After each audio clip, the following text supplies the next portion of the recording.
ಓಂ ಶಾಂತಿ. ವೀಕ್ಷಕರ ಅಭಿಮಾನಿಗಳೇ, ಗುರುಮಕ್ಕಳೇ, ನಿಮ್ಮೆಲ್ಲರಿಗೂ ಒಳ್ಳೆಯದಾಗಲಿ. ವೀಕ್ಷಕರೇ, ಗುರುಮಕ್ಕಳೇ, ಭಕ್ತರೇ, ಚಕ್ರಗಳು, ಸಪ್ತ ಚಕ್ರಗಳ ಕುಂಡಲನಿ ಸಾಧನೆ, ಯೋಗ ಸಾಧನೆ.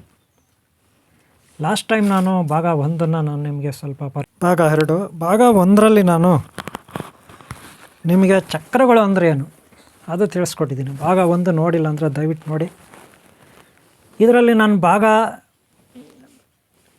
2ನಲ್ಲಿ ಇದು ಭಾಗ 2 ಇರುತ್ತೆ, ನೆನಪಿಟ್ಕೊಳ್ಳಿ ನೋಡಿ. ಭಾಗ 2 ಇರುತ್ತೆ. ಇದರಲ್ಲಿ ಚಕ್ರಗಳು ಯಾವುದೋ, ಇದು ಮೂಲಾಧಾರ ಚಕ್ರ ಮೊದಲು ಕಾಲುಗಳಿಗೆ ಸಂಬಂಧಪಟ್ಟಿದ್ದು ಅಂತ ಹೇಳಿದ್ದೀನಿ. ಎಲ್ಲಿ ಕಾಲುಗಳಿಗೆ? ಈ 2 ಕಾಲುಗಳಿಗೆ ಸಂಬಂಧಪಟ್ಟಿದ್ದು. 2 ಕಾಲುಗಳಿಗಂದರೆ ಕೆಳಗಡೆಗೆ ಮಾತ್ರ, ಓಕೆನಾ? ಯಾವುದೋ ಈ ಮೂಲಾಧಾರ ಚಕ್ರ 1ನೇ ಚಕ್ರ, ಇದು ಗೊತ್ತಾಯ್ತಲ್ಲ. ಇದು 1ನೇ ಚಕ್ರ ಇರುತ್ತೆ. ಇದು 2ನೇ ಚಕ್ರ ಇರುತ್ತೆ. ಒಕ್ಕಳಿಗಿಂತ ಕೆಳಗೆ ಇರುತ್ತೆ, ಒಕ್ಕಳಿಗಿಂತ ಕೆಳಗೆ ಇರುತ್ತೆ. ಆಮೇಲೆ ಒಕ್ಕಳಿಗೆ ಸರಿಯಾಗಿ ಏನಿರುತ್ತೆ, ಇನ್ನೊಂದು ಚಕ್ರ ಇರುತ್ತೆ. ಆಮೇಲೆ ಒಕ್ಕಳ ಮೇಲೆ ಒಂದು ಚಕ್ರ ಇರುತ್ತೆ, ಅಂದರೆ ಹೃದಯ ಭಾಗದಲ್ಲಿರುತ್ತೆ. ಆಮೇಲೆ ಕುತ್ತಿಗೆ, ಏನು ನೀವು ಗಂಟ್ಲು ಅಂತೀರಿ, ಕುತ್ತಿಗೆ ಅಲ್ಲಿರುತ್ತೆ. ಆಮೇಲೆ 2 ಕಣ್ಣುಗಳ ಮಧ್ಯೆ ಒಂದಿರುತ್ತೆ. ಆಮೇಲೆ ತಲೆಯ ನೆತ್ತಿಯ ಮೇಲೆ ಅಂತೀವಿ ಬ್ರಹ್ಮರಂಧ್ರ, ಅರ್ಥಾತ್ ಸಹಸ್ರಾರ. ಈಗ ನೋಡಿ, ನಾವು ಚಕ್ರಗಳು 7 ಚಕ್ರಗಳು ಹಿಂದೂ ಧರ್ಮದಲ್ಲಿ ಮೇಯ್ನಾಗಿ ತಗೋತೀವಿ. ಆದರೆ ಕೆಲವರು ಜೈನ ಧರ್ಮದಲ್ಲಿ 11 ಚಕ್ರ, ಬೌದ್ಧ ಧರ್ಮದಲ್ಲಿ ಒಂದು 11, ಜೈನ ಧರ್ಮ ಒಂದು 20, 21, ಹಾಗೆ ಬೇರೆ ಬೇರೆ ಧರ್ಮಗಳಲ್ಲಿ ಬೇರೆ ಬೇರೆ ತಗೋತಾರೆ. ಅದು ಅವ್ರವ್ರ ಇಷ್ಟ. ಇನ್ನೂ ಕೆಲವರು 25 ತಗೋತಾರೆ, 50 ತಗೋತಾರೆ, 108 ತಗೋತಾರೆ. ಕೈಗಳಲ್ಲೆಲ್ಲ ಹಿಂಗೆ ಕೈಗಳಲ್ಲಿ ಇರ್ತಾವಲ್ಲ ಶಂಖ, ಚಕ್ರ, ಗದೆ, ಅವುಗಳಲ್ಲೂ ತಗೋತಾರೆ. ಆದರೆ ಚಕ್ರಗಳು ಅಂದರೆ ಏನಪ್ಪ ಅಂದರೆ ಶಕ್ತಿ ಕೇಂದ್ರಗಳು. ಶಕ್ತಿ ಅಂದರೆ ನೀವು 2 ಕಾಲುಗಳಿಗೆ ಶಕ್ತಿ ಬೇಕಲ್ವ. ಈ 2 ಕಾಲುಗಳಿಗೆ ಶಕ್ತಿ ಎಲ್ಲಿಂದ ಬರುತ್ತೆ? ಇಲ್ಲಿ ನಿಮಗೆ ಸೊಂಟ ಇದೆಯಲ್ಲ, ಸೊಂಟದ ಕೆಳಗೆ ಹಿಂದ್ಗಡೆ ಬೆನ್ನುಮೂಳೆ ಇರುತ್ತೆ. ನಿಮ್ಗೆ ಹಿಂದ್ಗಡೆ ಏನಿರುತ್ತೆ? ಬೆನ್ನುಮೂಳೆ. ಉದಾಹರಣೆಗೆ ನಾನು ಲಾಸ್ಟ್ ಟೈಮ್ ನಿಮ್ಗೆ ತೋರಿಸಿದ್ದೆ. ಇದು ನಿಮ್ಮ ತಲೆ ಭಾಗ ಆದರೆ ಬೆನ್ನುಮೂಳೆ ಹಿಂಗಿರುತ್ತೆ. ಹಿಂದ್ಗಡೆ ಬೆನ್ನುಮೂಳೆ ಇರುತ್ತೆ. ನಿಮಗೆ ಗೊತ್ತಿರೋಂಥ ವಿಚಾರ ಗೊತ್ತಾಯ್ತಲ್ಲ. ಇದು ನಿಮ್ಮ ಕುತ್ತಿಗೆ ತಲೆ ಅಂತ ಇಟ್ಕೊಬಿಡಿ. ಈ ಬೆನ್ನುಮೂಳೆ ಎಲ್ಲ ಕನೆಕ್ಟ್ ಆಗಿರುತ್ತೆ ಅಂದರೆ ನಿಮ್ಮ ತಲೆಗೆ ಬುರುಡೆಗೆ ಕನೆಕ್ಟ್ ಆಗಿರುತ್ತೆ. ಇದು ಬೆನ್ನುಮೂಳೆ. ಇದು ಕೆಳಗೆವರೆಗೂ ಬಂದಿರುತ್ತೆ. ಹಿಂದ್ಗಡೆ ನಿಮಗೆ ಇಲ್ಲಿ ಕೆಳಗೆವರೆಗೂ ಬಂದಿರುತ್ತೆ. ಇದರಲ್ಲಿ 2-3 ನಾಡಿಗಳು ಇರುತ್ತೆ. ಇಡ, ಪಿಂಗಳ, ಸುಷುಮ್ನ ಅಂತೇಳಿ. ಅದೆಲ್ಲ ಬಂದಿರುತ್ತೆ? ಮೂಗು ಹತ್ರ ಬಂದಿರುತ್ತೆ. ತಲೆ ಮೇಲಿಂದ ಮೂಗು ಹತ್ರ ಬಂದಿರುತ್ತೆ, ಕೆಳಗೆವರೆಗೂ ಇರುತ್ತೆ. ಇಡ, ಪಿಂಗಳ, ಸುಷುಮ್ನ ಅಂದ್ಬಿಟ್ಟು 2 ನಾಡಿಗಳು ಮೂಳೆನಲ್ಲಿರ್ತವೆ. ಆ ಮೂಳೆ ಜೊತೆಗೆ ಇನ್ನೂ ಒಂದು ನಾಡಿ ಇರುತ್ತೆ, ಅದೇ ಸುಷ್ಮ. ಅರ್ಥ ಆಯ್ತಾ? ಇಡ, ಪಿಂಗಳ, ಸುಷ್ಮ ನಾಡಿಗಳು ಇರ್ತವೆ. ಗೊತ್ತಾಯ್ತಲ್ಲ. ಇಲ್ಲಿ ಏನಪ್ಪ ಅಂದರೆ, ಮೊದಲು ನಾವು ಚಕ್ರಗಳು ಅಂದರೆ ಶಕ್ತಿ ಕೇಂದ್ರಗಳು. ಈ 2 ಕಾಲುಗಳಿಗೆ ಶಕ್ತಿ.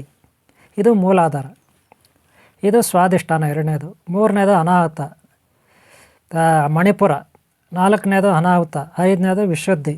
6ನೇದು ರುದ್ರಗ್ರಂಥಿ ಅಂತ, ಇದು ಆಗ್ನೇಯ ಚಕ್ರ. 7ನೇದು ಸಹಸ್ರಾರ ಚಕ್ರ. ಇಷ್ಟಿರ್ತವೆ. ಆದರೆ ಚಕ್ರಗಳು ಅಂದರೆ ಶಕ್ತಿ ಕೇಂದ್ರಗಳು. ಆಯಾ ಏರಿಯಾ ನೋಡ್ಕೊಳ್ಳುತ್ತೆ. ಅಂದರೆ ಈ 2 ಕಾಲುಗಳನ್ನ ನೋಡ್ಕೊಳ್ಳೋದು ಮೂಲಾಧಾರ. ಸೆಕ್ಸು ಬ್ರಹ್ಮಗ್ರಂಥಿ. ಸೆಕ್ಸ್ ಅಂದ್ರೇನು? ಸಂತಾನೋತ್ಪತ್ತಿ ಇವೆಲ್ಲ ಆಗುತ್ತೆ. ಅದು ಲೈಂಗಿಕ ಕ್ರಿಯೆಗಳು ಮತ್ತು ಗುಪ್ತಾಂಗ, ಮಾನವನ ಅಥವಾ ಯಾವುದೇ ಪ್ರಾಣಿಯ ಗುಪ್ತಾಂಗಗಳು, ಅದನ್ನು ಸ್ವಾಧಿಷ್ಠಾನ ಅಂತೀವಿ. 2ನೇ ಚಕ್ರ ಅವುಗಳು ನೋಡ್ಕೊಳ್ಳುತ್ತೆ. 3ನೇ ಚಕ್ರ ಅನಾಹುತ. ಇದು ಮಣಿಪುರ ಬಂದು ಸಣ್ಣ ಕರಳು, ದೊಡ್ಡ ಕರಳು ನೋಡ್ಕೊಳ್ಳುತ್ತೆ. 4ನೇ ಚಕ್ರ ಅನಾಹುತ, ಹೃದಯ ನೋಡ್ಕೊಳ್ಳುತ್ತೆ. ಆಮೇಲೆ ಶ್ವಾಸಕೋಶಗಳು ನೋಡ್ಕೊಳ್ಳುತ್ತೆ 2 ಕಡೆ. ಆಮೇಲೆ ಗಂಟ್ಲು, ವಿಶುದ್ಧ ಚಕ್ರ. ಆಮೇಲೆ 7ನೇ ಚಕ್ರ, 6ನೇ ಚಕ್ರ ಕಣ್ಣುಗಳು, 2 ಕಣ್ಣುಗಳು, ಮೂಗು, ಬಾಯಿ, ಕಿವಿಗಳು, ಟೋಟಲಾಗಿ ಬ್ರೈನ್ ಕೂಡ ಸ್ವಲ್ಪ ನೋಡ್ಕೊಳ್ಳುತ್ತಿದ್ದು. ಎಷ್ಟನೇ ಚಕ್ರ? 6ನೇ ಚಕ್ರ. 7ನೇ ಚಕ್ರ ಸಹಸ್ರಾರ, ಆಧ್ಯಾತ್ಮಿಕ. ಇಡೀ ಹೊರ ಜಗತ್ತಿಗೆ ನಮಗೆ ಕನೆಕ್ಟ್ ಮಾಡೋದು ಈ ಸಹಸ್ರಾರು. ಈಗ ಮೊದಲಿಗೆ ನಾವು ಮೂಲಾಧಾರ ನೋಡೋಣ. ಇದು ಮೂಲಾಧಾರ ನೋಡೋಣ. ಮೊದಲನೇ ಚಕ್ರ ಮೂಲಾಧಾರ ನೋಡೋಣ. ನೆಕ್ಸ್ಟು ಬೇರೆ ಚಕ್ರಗಳ ಬಗ್ಗೆ ನೋಡೋಣ. ಇದು ಮೊದಲನೇದು, ನೆನಪಿಟ್ಕೊಳ್ಳಿ. ಮೊದಲನೇದು ಮೂಲಾಧಾರ. ಇದನ್ನು ನೋಡೋಣ. ಏನಪ್ಪ ಮೂಲಾಧಾರ ಅಂದರೆ, ಈಗ ನಾವು 2 ಕಾಲುಗಳಿಗೆ ಶಕ್ತಿ ಬೇಕು ಅಲ್ವಾ? ಅದಕ್ಕೆ ನಾವು ಈ ಮೂಲಾಧಾರ ಅಂದರೆ ನಮ್ಮ ಎರಡೂ ಕಾಲುಗಳು ಸೇರ್ತವೆ.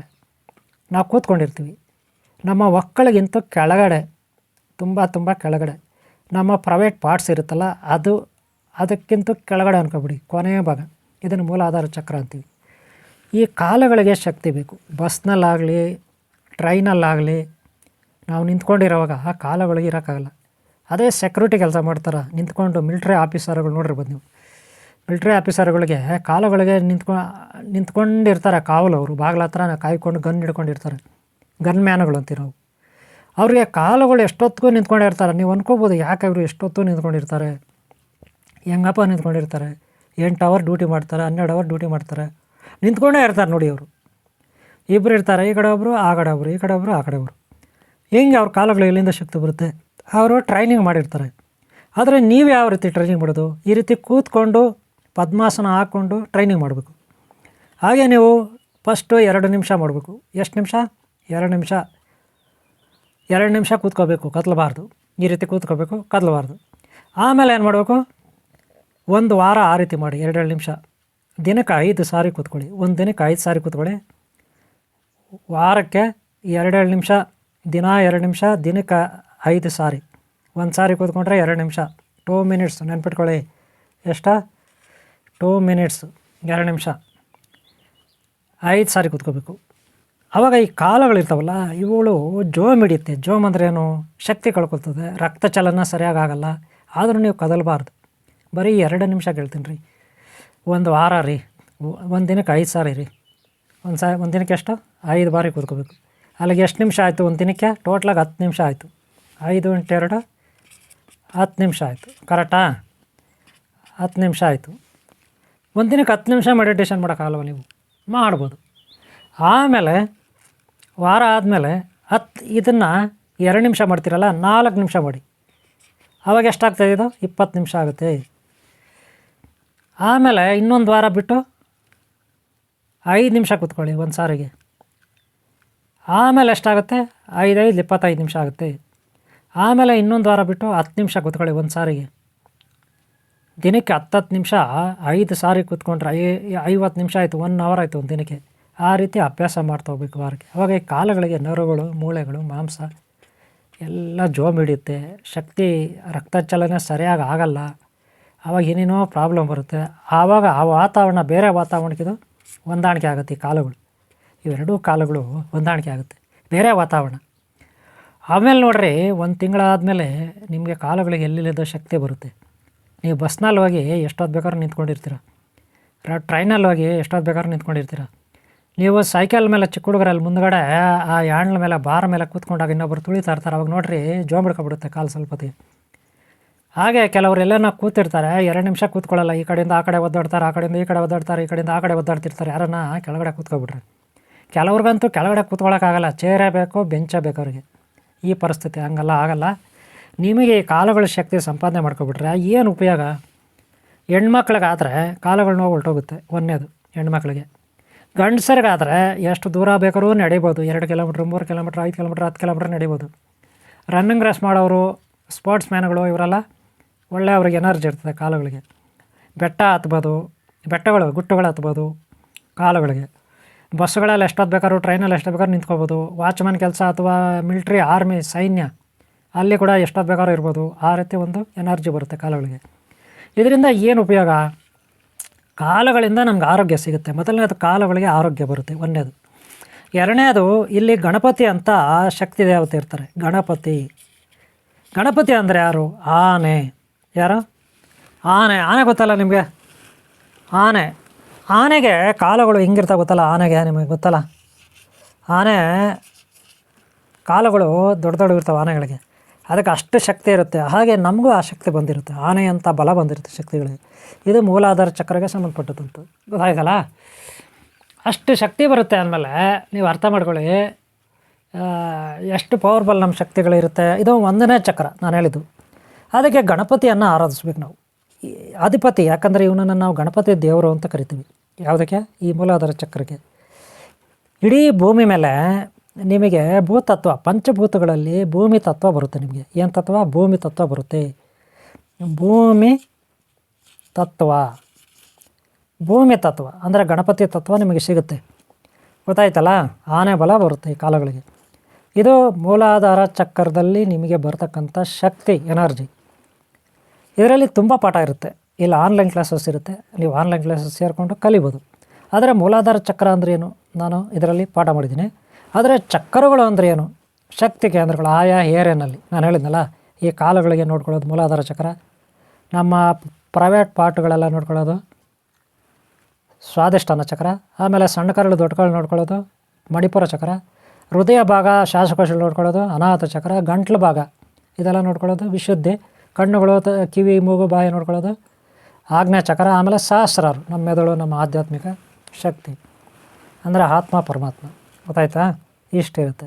ಇದು ಮೂಲಾಧಾರ ಚಕ್ರಕ್ಕೆ ಏನು ಉಪಯೋಗ ಅಂತ ಹೇಳಿದ್ದೀನಿ. ಈಗ ಕಾಲುಗಳಿಗೆ ಎಷ್ಟೊಂದು ಶಕ್ತಿ ಬರುತ್ತೆ ಈಗ ಗೊತ್ತಾಯ್ತಲ್ಲ. ಕಾಲಗಳಿಗೆ ಶಕ್ತಿ ಬಂದರೆ ನಿಮ್ಗೇನೆಲ್ಲ ಉಪಯೋಗ ಆಗುತ್ತೆ, ಯಾವ ತತ್ವ ಹೊಲಿತಾರೆ, ಭೂಮಿ ಮೇಲೆ ಯಾವ ಸಿದ್ಧಿ ಆಗುತ್ತೆ ನಿಮಗೆ, ಭೂಮಿ ಸಿದ್ಧಿ ಆಗುತ್ತೆ. ಭೂಮಿ ಸಿದ್ಧಿ, ಗಣಪತಿ ಸಿದ್ಧಿ. ಈ ಟೈಮಲ್ಲಿ ಕನಸುಗಳಲ್ಲಿ ಗಣಪತಿ ಬರಬೇಕು, ಕನಸುಗಳಲ್ಲಿ ಆನೆ ಬರಬೇಕು, ಅಥವಾ ಎಲ್ಲಾದರೂ ಡೈರೆಕ್ಟಾಗಿ ಆನೆ ನೋಡಬೇಕು. ಈ ಟೈಮಲ್ಲಿ ಈ ವಿದ್ಯೆ ಕಲಿಯುವಾಗ ಇನ್ನೂ ಹೆಚ್ಚಾಗಿ ಇದ್ರ ಬಗ್ಗೆ ನೀವು ಪಾಠ ಕಲಿಬೇಕಂದ್ರೆ ಆನ್ಲೈನ್ ಕ್ಲಾಸ್ ಸೇರ್ಕೋಬೇಕು. ಇದರಲ್ಲಿ ಇನ್ನೂ ನರು ಸಿಸ್ಟಮ್ ಇದೆ, ಮೂಳೆ ಇದೆ, ರಕ್ತ ಇದೆ, ಏನೇನೋ ಇರುತ್ತೆ. ಇದು ಜೀವಶಾಸ್ತ್ರದ ಬಗ್ಗೆ. ಗೊತ್ತಾಯ್ತಲ್ಲ. ಹೀಗೆ ಒಂದು ಚಕ್ರ ಅಂದರೆ ಆಯಾ ಏರಿಯಾನಲ್ಲಿರ್ತಕ್ಕಂಥ ಶಕ್ತಿ ಕೇಂದ್ರಗಳು. ಆ ಏರಿಯಾಗಳನ್ನು ಅವು ನೋಡ್ಕೋತವೆ, ಲೀಡ್ರ್ ಇರ್ತಾರೆ ಅವು. ಆ ಏರಿಯಾಗಳೆಲ್ಲ ಆ ಲೀಡ್ರ್ ಇರ್ತಾರೆ, ಅವು ನೋಡ್ಕೋತವೆ. ಹಾಗೆ ನಮ್ಮ ಶರೀರದಲ್ಲಿ ಎಲ್ಲ ಚಕ್ರಗಳನ್ನು ನೀವು ಏನಾದರೂ ಸಾಧನೆ ಮಾಡಿದ್ರೆ, ಬರೀ 1, 2, 3, 4, 5, 6 ಚಕ್ರ ಇಲ್ಲಿವರೆಗೂ ಆಗ್ನೇಯ ಚಕ್ರವರೆಗೂ ನೀವೇನಾದರೂ ಸಾಧನೆ ಮಾಡಿಬಿಟ್ರೆ ಇಡೀ ಬ್ರಹ್ಮಾಂಡ, ಗ್ರಹಗಳು, ತಾರೆಗಳು, ನಕ್ಷತ್ರಗಳು ನಿಮ್ಮ ವಶ ಆಗಿಬಿಡ್ತವೆ. ದೇವತೆಗಳು, ಸಾಕಷ್ಟು ದೇವತೆಗಳೆಲ್ಲ ನಿಮ್ಮ ವಶ ಆಗಿಬಿಡ್ತಾರೆ. ನಿಮ್ಗೆ ಅಮರತ್ವ ಲಭಿಸುತ್ತೆ. ಬರೀ 4ನೇ ಚಕ್ರಕ್ಕೆ ಬಂದರೆ ಸಾಕು ನೀವು. ಆಗ ಅನಾಹತ ಚಕ್ರಕ್ಕೆ ಬಂದರೆ ಸಾಕು, ಸಮಾಧಿಗೆ ಹೋಗ್ತೀರ. ಅಂದರೆ ಹೃದಯವನ್ನು ಗೆಲ್ತೀರ ನೀವು. ಉಸಿರಾಟವನ್ನು ಗೆಲ್ತೀರ, ಪ್ರಾಣಾಯಾಮವನ್ನು ಗೆಲ್ತೀರ. ನಿಮಗೆ ಸಾವೇ ಇರೋದಿಲ್ಲ ಬರೀ 4ನೇ ಚಕ್ರಕ್ಕೆ ಬಂದರೆ. ನೆನ್ಪಿಟ್ಕೊಳ್ಳಿ. ಗೊತ್ತಾಯ್ತಲ್ಲ. ಮೊದಲನೇ ಚಕ್ರಕ್ಕೆ ನಿಮ್ಮ ಭೂಮಿ ಒಲಿಯುತ್ತೆ, ಭೂಮಿ. 2ನೇ ಚಕ್ರಕ್ಕೆ ಬ್ರಹ್ಮಲೋಕ ಒಲಿಯುತ್ತೆ, ಅಂದರೆ ಸೃಷ್ಟಿಕರ್ತ ಬ್ರಹ್ಮ ಶಕ್ತಿ. ಆಮೇಲೆ 3ನೇ ಚಕ್ರ ಮಣಿಪುರ, ಸ್ವರ್ಗ ಒಲಿಯುತ್ತೆ. 4ನೇ ಚಕ್ರಕ್ಕೆ ವಿಷ್ಣು ಲೋಕ, ವೈಕುಂಠ ಒಲಿಯುತ್ತೆ. 5ನೇ ಚಕ್ರಕ್ಕೆ ನಿಮಗೆ ಕೈಲಾಸ, ಆಮೇಲೆ ಹಿಮಾಲಯ ಪರ್ವತ, ಸಿದ್ಧರು ಎಲ್ಲ ಒಲಿತಾರೆ. ಆಮೇಲೆ ರುದ್ರ ಗ್ರಂಥಿ, ಇದು ಏನಾದರೂ ಒಲ್ದುಬಿಟ್ರೆ ನಿಮಗೆ ಕುಮಾರಸ್ವಾಮಿ ಶಕ್ತಿ, ಸೂರ್ಯ ಚಂದ್ರ, 2 ಕಣ್ಣುಗಳಂತಿರಲ್ಲ, ಸೂರ್ಯ ಚಂದ್ರ, ಗ್ರಹತಾರ, ನಕ್ಷತ್ರ ಶಕ್ತಿಗಳು ಒಲಿಯುತ್ತೆ. ಇನ್ನು ಪರಬ್ರಹ್ಮ, ಲಾಸ್ಟ್ 7ನೇ ಚಕ್ರ ಪರಬ್ರಹ್ಮ, ಇಡೀ ಬ್ರಹ್ಮಾಂಡ. ನೀವು ಬೇರೆ ಅಲ್ಲ, ಬ್ರಾಹ್ಮಿ ಶಕ್ತಿ ಬೇರೆ ಅಲ್ಲ, ಈ ಜಗತ್ತು ಬೇರೆ ಅಲ್ಲ. ಇಷ್ಟು ಚಕ್ರಗಳ ಬಗ್ಗೆ ನಿಮಗೆ ಮೊದಲನೇ ಚಕ್ರ ಹೇಳಿದ್ದೀನಿ ಇವತ್ತು. ನೆಕ್ಸ್ಟ್ ನಾವು 2ನೇ ಚಕ್ರ ನೋಡೋಣ, ಯಾವುದು ಸ್ವಾದಿಷ್ಠಾನ. ನೆಕ್ಸ್ಟ್ ನೋಡೋಣ. ಇದು ಇಲ್ಲಿ ಮುಗಿಸ್ತಾ ಇದ್ದೀನಿ. ನಿಮ್ಮ ಪ್ರೋತ್ಸಾಹ ಇದ್ದರೆ ಮತ್ತೆ ನಾನು ಈ ವಿಡಿಯೋ ಮಾಡ್ಬೋದು. ಲೈಕ್ ಮಾಡೋದು ಮರಿಬೇಡಿ. ಅರ್ಥ ಆಯ್ತಲ್ಲ. ಹಾಗೆ ಸಬ್ಸ್ಕ್ರೈಬ್ ಆಗಿಲ್ಲ ಅಂದರೆ ಹಾಕ್ಕೊಳ್ಳಿ. ಹಿಂದಿನ ಭಾಗ ನೋಡಿ, ಮುಂದಿನ ಭಾಗ ನೋಡಿ. ಚಕ್ರಗಳಂದರೆ ಶಕ್ತಿ ಕೇಂದ್ರಗಳು, ನೆನ್ಪಿಟ್ಕೊಳ್ಳಿ. ಒಂದೊಂದು ಚಕ್ರಕ್ಕೂ ಒಂದೊಂದು ಅಧಿಪತಿ ಇರ್ತಾನೆ, ನೆನ್ಪಿಟ್ಕೊಳ್ಳಿ. ಆಯಾ ಏರಿನಲ್ಲಿ ಆಯಾ ಚಕ್ರಗಳು ಶಕ್ತಿ ಕೊಡ್ತವೆ. ಈಗ ಮೊದಲನೇದು ಮೂಲಾಧಾರ ಹೇಳಿದ್ದೀನಿ, ಕಾಲಗಳಿಗೆ ಶಕ್ತಿ, ಆನೆ ಬಲ, ಪ್ರಾಣಿ, ಗಣಪತಿ ದೇವರು, ಭೂಮಿ ತತ್ವ, ಭೂಮಿ ಸಿದ್ಧಿ ಒಲಿಯುತ್ತೆ. ಇಷ್ಟು ಈ ಮೂಲಾಧಾರಕ್ಕೆ. ಓಕೆನಾ. ಇನ್ನೂ ತುಂಬ ಕಲಿಬೇಕು ಇದ್ರ ಬಗ್ಗೆ. ಅಂದರೆ ಡೀಪಾಗಿ ಒಳಗಡೆ ಹೋಗಬೇಕಂದ್ರೆ ಆನ್ಲೈನ್ ಕ್ಲಾಸ್ ಸೇರ್ಕೋಬೇಕು ನೀವು. ಓಕೆನಾ. ಇಷ್ಟು ಇದು ಈ ವಿಡಿಯೋ ಇಷ್ಟ ಆದರೆ ಒಂದು ಲೈಕ್ ಮಾಡಿ. ಮತ್ತೆ ನಾವು ನಿಮಗೆ ಸಿಗೋಣ. ಮತ್ತೆ ನಾವು ಮುಂದಿನ ವೀಡಿಯೋನಲ್ಲಿ ಸಿಗೋಣ. ಲೈಕ್ ಮಾಡೋದು ಮರಿಬೇಡಿ. ಓಕೆನಾ. ನಿಮ್ಮೆಲ್ಲರೂ ಒಳ್ಳೆಯದಾಗಲಿ. ಓಂ ಶಾಂತಿ. ಲೈಕ್ ಮಾಡೋದು ಮರಿಬೇಡಿ. Online class ಸೇರ್ಕೊಳ್ಳಿ.